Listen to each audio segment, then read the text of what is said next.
力こそ全て。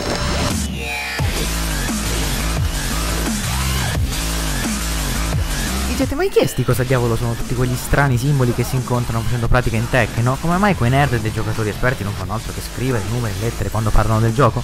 Il mio nome è Clo e quello che farò oggi sarà spiegarvi le basi del glossario dei comandi, essenziali per poter andare avanti e imparare il resto.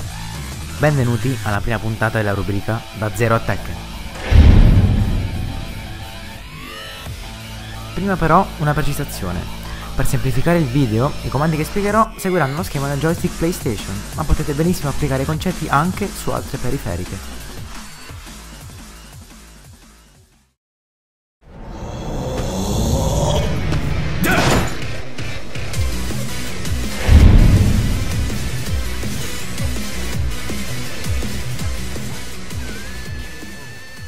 Come ben sapete, i comandi base del gioco sono composti da 4 frecce, che corrispondono ai comandi avanti, dietro, su e giù, e da altri 4 tasti, X, cerchio, quadrato e triangolo, che servono a controllare i 4 arti del vostro personaggio.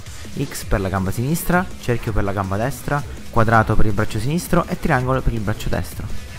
Questi comandi base possono anche essere combinati tra loro, come i comandi delle diagonali, per esempio diagonale avanti e giù, o gli attacchi con più arti, per esempio quadrato più triangolo.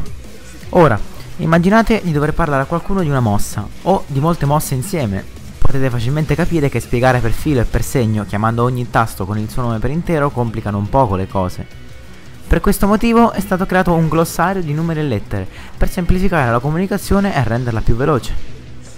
Il concetto alla base è semplice. Per le direzioni, invece di usare il nome per intero, basta scrivere la prima lettera della parola, mentre ai tasti per gli arti è stato assegnato un numero in base alla loro posizione nei cabinati arcade. Per esempio, per dire avanti, in inglese forward, basta la lettera F. Per dire indietro, allo stesso modo, in inglese back, basta la lettera B. E allo stesso modo per su up e giù down si usano U e D. Questo si riflette anche nelle loro combinazioni. La diagonale su avanti può essere scritta come UF e così via. Per gli altri tasti è ancora più semplice. Quadrato si indica con 1, triangolo con 2, X con 3 e cerchio con 4. Ma questi non sono gli unici comandi presenti nel gioco. Ne esistono altri più elaborati. Per esempio, il comando della mossa Phoenix Smasher di Paul è composto da giù, la diagonale giù avanti e avanti. Anche questo però viene semplificato, immaginando che lo schema delle frecce sia in realtà un cerchio. In questo modo il comando può essere descritto come un quarto di cerchio effettuato in avanti, o QCF, dall'inglese Quarter Circle Forward. Vale anche per un quarto di cerchio effettuato all'indietro, cioè QCB, o se invece di un quarto è una metà del cerchio che viene effettuata, HCF oppure HCB. Altro esempio. Il Demon Po, Jin, si esegue premendo 2 volte avanti, tenendolo premuto la seconda volta, e poi triangolo. Una direzione tenuta premuta, nel gioco viene disegnata come una freccia di color bianco, ma nel glossario è sufficiente indicarla con la lettera maiuscola. La mossa di Jin diventa allora F maiuscolo più 2. Questi erano i comandi. Quello che manca adesso sono le notazioni. Abbreviazioni che non si riferiscono a specifici comandi del gioco, ma a situazioni e meccaniche che potreste dover affrontare. Per ora vi spiegherò solo cosa significano, visto che queste meccaniche verranno approfondite più in avanti in altri tutorial.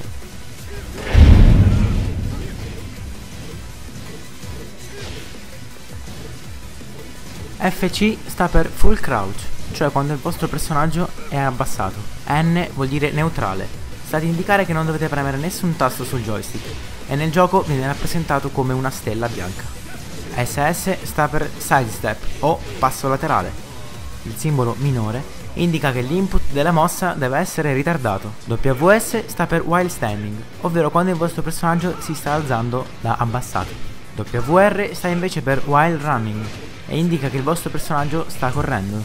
Le 2 parentesi quadrate invece indicano che il comando può essere opzionale. Quel simbolo a serpentina viene invece chiamata tilt, indica che dovete premere i tasti in sequenza molto velocemente. E per ultimi i 2 punti, che indicano che la mossa deve essere effettuata secondo una sequenza di just frame.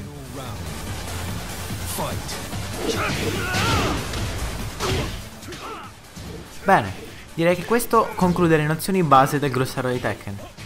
Per chiarire meglio, vi farò vedere ora degli esempi di combo scritte sia nel linguaggio del gioco, sia nel linguaggio del glossario che vi ho appena spiegato.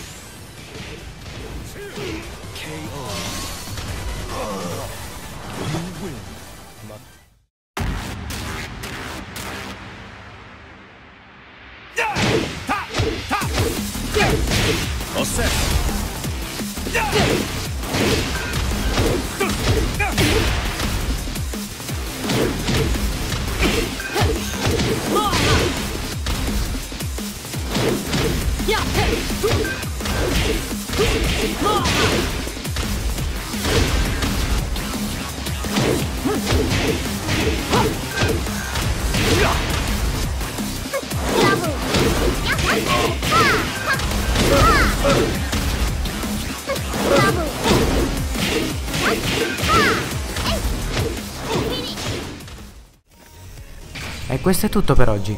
Restate sintonizzati sul canale di Tech Milano per gli altri tutorial che arriveranno, sia su YouTube che su Facebook e Twitter. Io sono Clo e alla prossima!